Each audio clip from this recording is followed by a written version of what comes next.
there, I'm Stuart Gibbs. I'm the author of the Fun Jungle series, the Spy School series, the Charlie Thorne series, the Moonbase Alpha series, and the Once Upon a Tim series. But today I'm going to read to you from Well Done, the newest book in the Fun Jungle series. Now, the Fun Jungle series is a series of mysteries that all have something to do with animals or the environment. They're all solved by a kid named Teddy Fitzroy, who lives at a large new tourist attraction called Fun Jungle, which is like somebody took Disney World and combined it with your local zoo. It's a huge tourist attraction in Texas. People are coming from all over the world to visit it, but some things have gone wrong there. In the past, Teddy's gotten involved solving everything from the mystery of a murdered hippo to a kidnapped koala.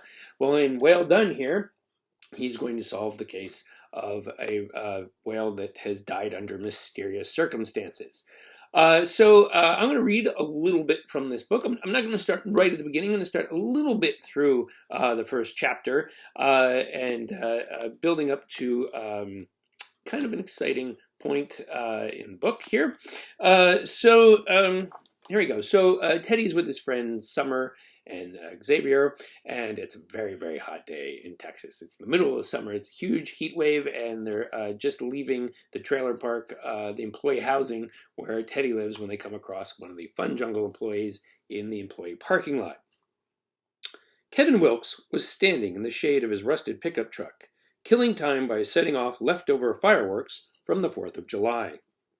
Kevin was one of the dimmer Fun Jungle employees.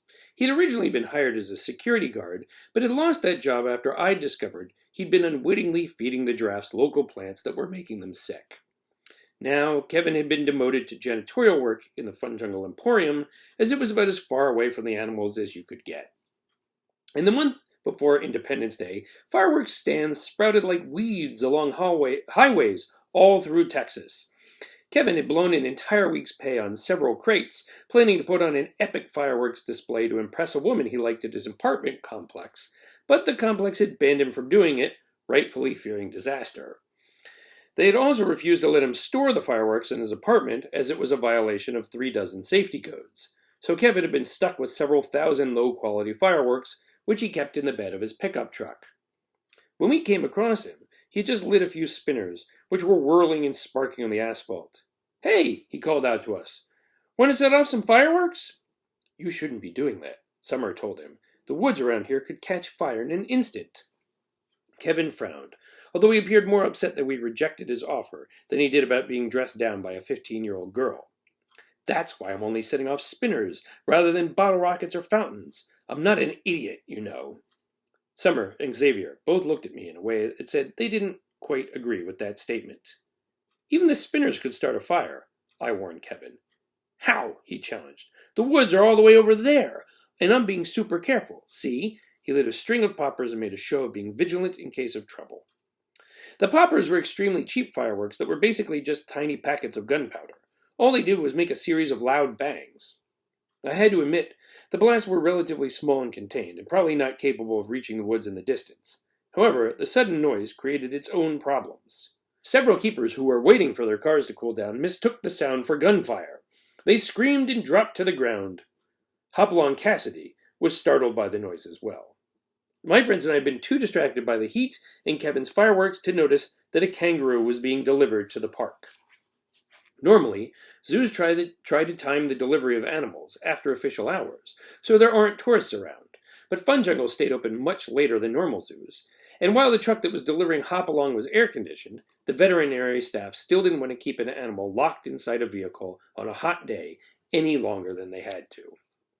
In recent years, zoos across the United States had recognized that kangaroos and their close relatives, wallabies, were so docile that they could be displayed in a way that most other animals could not, in large enclosures that visitors could actually walk through.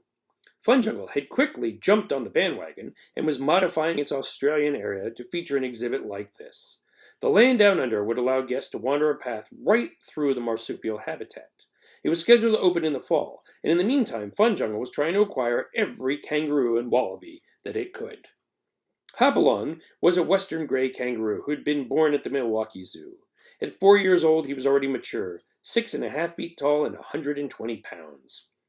He had a reputation for being good-tempered and comfortable around humans, although the Fun Jungle staff was still taking every precaution to ensure that nothing went wrong.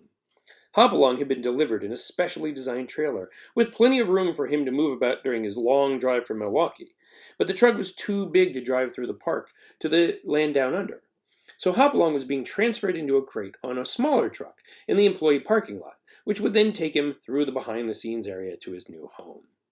Luring Hopalong from his comfortable, air-conditioned trailer into the crate out in the heat was a delicate process. In their natural habitat in Australia, wild kangaroos could occasionally face temperatures as hot as it was that day, but Hopalong was used to the milder weather of Wisconsin. The keepers were trying to coax him with biscuits that had been developed in the Fun Jungle kitchens to specially appeal to kangaroos. Hopalong had just been edging from the trailer into the crate when the poppers went off. Not only was the kangaroo startled, but his handlers were too. They quickly took cover, leaving the crate unsecured in the back of the truck. It shifted slightly, so that it was no longer flush with the trailer. Instead, there was a gap of a few inches. Hopalong immediately took advantage of this. A kangaroo's huge hind legs are incredibly strong. The animals can cover 25 feet in a single leap, jump 6 feet vertically, or travel at 35 miles per hour for short bursts. Hopalong wedged one of his enormous feet into the gap, and with a quick flex of his leg muscles, sent the crate skidding back into the truck. Then he dropped to the ground and bounded across the parking lot, fleeing for the woods. His route took him directly toward me and my friends. Summer, Xavier, and I scrambled out of his way. You never want to stand in the path of a big animal. An herbivore can really hurt you if it runs into it full speed. Kevin, on the other hand, didn't even see Hopalong coming. He was busily lighting some sparklers and backed directly into Hopalong's way. The kangaroo pivoted to avoid a head-on collision, but his powerful tail thwacked Kevin in the chest.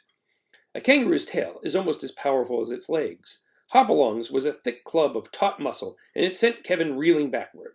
The sparklers flew from Kevin's hand and landed in the bed of his truck, right in a crate of unused fireworks. "Uh-oh," Kevin said.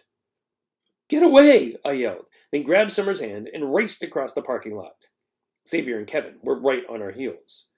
Behind us, the crate of fireworks erupted. Hundreds of Roman candles, fountains, and aerial repeaters went off at once. Spinners crackled and poppers burst while rockets and colored balls of light blasted into the sky.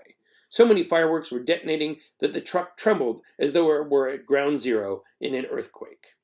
All the noise spooked Hopalong even more. The kangaroo bolted out of the parking lot and down the road that led to the park exit. Kevin had sprung for a few expensive fireworks, the type that professionals would use in their shows, and those now exploded in the air high above, creating floral blooms and starbursts. The sizzling embers rained down around us. A few landed in the drought-parched woods that surrounded employee housing, which was how the forest fire began. So that's pretty close to the beginning of Well Done. I hope you enjoyed that, and I hope that you check out this book and enjoy reading it from start to finish. Thanks so much for joining me today.